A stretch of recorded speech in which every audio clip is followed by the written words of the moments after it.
Hello mga kababayan, once again, magandang araw po muli sa ating lahat. At nandito na rin si Kuya Willie Rebillami. Si Kuya Will nandito na po sa Cebu para din po umattend dito sa prayer rally na to dahil siya po ay naimbitahan ng ating Pangulong Duterte. So ito na po mga kababayan, hindi na po natin papatagalin. Ibibigay ko na po sa inyo itong si Kuya Willie. Ayan, sa kanya pong interview ngayong araw na to. Good morning po, Sir Willie. Welcome po sa Cebu. Sir, Willie na lang. Willie. Sa ating mga kababayan dito sa Cebu, sa mga gwapang Cebuanas at mga gwapong Cebuanos. At syempre, today is February 25. Okay, it's Sunday. At nandito ako live sa Freeman. Di ba? Is that right? Yes, Freeman sir. Newspaper. Dito sa Cebu. Yes, ma'am. Sir, ano pong sadya natin today, sir, in Cebu? Hindi lang sadya. Kung gagawin natin dito, is talaga magpapasaya tayo, sasayawan, magbibigay ng jacket, magbibigay ng maagang pamasko, at siyempre magagano tayo na ito po rin. Ako po ay naimbitahan ng ating dating Pangulo ng Republika ng Pilipinas, walang iba o mahal natin, Rodrigo Duterte, at ang gusto lang niyang gawin, ay magwawawin. At pag nagwawawin, magpasaya dito sa Cebu, sa ating mga kababayan dito.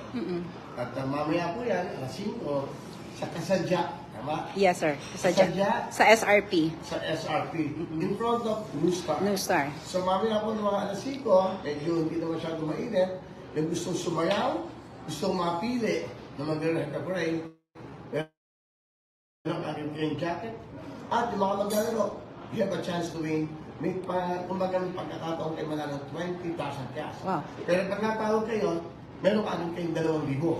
Ibig sabihin, pambili ng bigas. Yes. Di ba? So, kahit pa paano, importante, isa lang ang layunin ng ating mahal na Pangulo at ang inyong likod, mapasaya kayo sa araw na ito. Kahit hindi naman araw-araw at importante, kahit sa sandaling panahon, mapaligaya namin kayo. Sa ngalan po ng, of course, ng ating mahal na Pangulo at sa mga organisasyon, okay, na nagtayo nitong prayer rally na to at siyempre para sa inyo po ito. Alas 5 mamaya sa Kasadya, sa tapat ng New Star Hotel, masaya tayo doon, mag-enjoy kayo doon, nandito kami para sa inyo. Sir, with your joining sa prayer rally, does it mean that you're also supportive of the call, of the aim of this prayer rally, which is to stop the signature campaign of this People's Initiative, sir? Ang tanong mo, paano na, kung nataas sa tanong una, kaya ako nandito, hindi ako involved sa mga ganyan.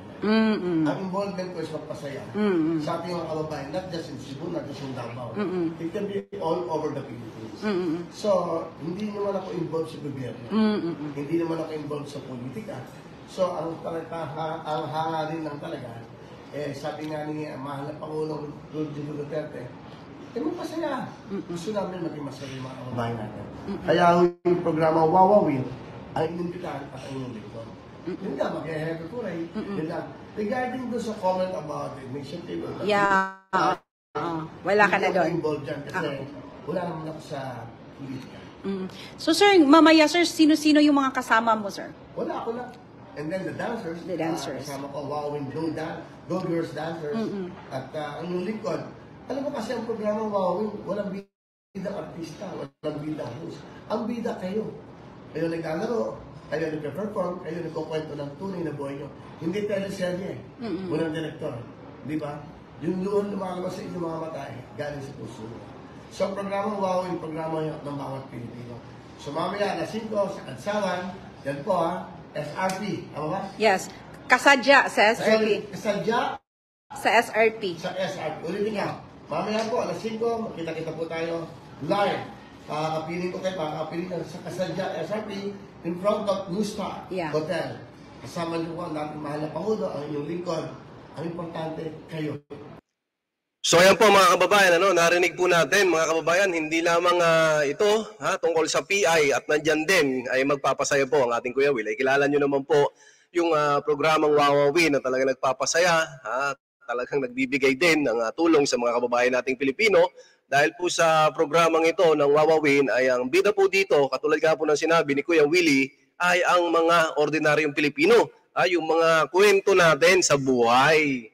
Iugnay natin sa PI mga kababayan, di ba? Pag PI naman ang pag-uusapan, syempre, dapat ang bida po dito ay tayong mga tao, tayong mga Pilipino, ha?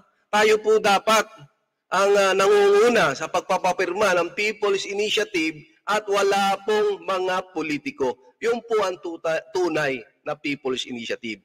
So ayan mga kababayan, muli magandang araw po sa inyo. Ha? Isa na naman pong sorpresang interview natin dito kay Kuya Willie Rebillame. Mabuhay po ang inyong programa, sir.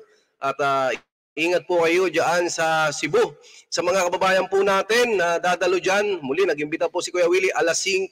At ang prayer rally naman po natin ay magsisimula po ng alas 7 ng gabi. Muli ako po si Panak TV. Magandang araw, mahalin po natin ang Pilipinas.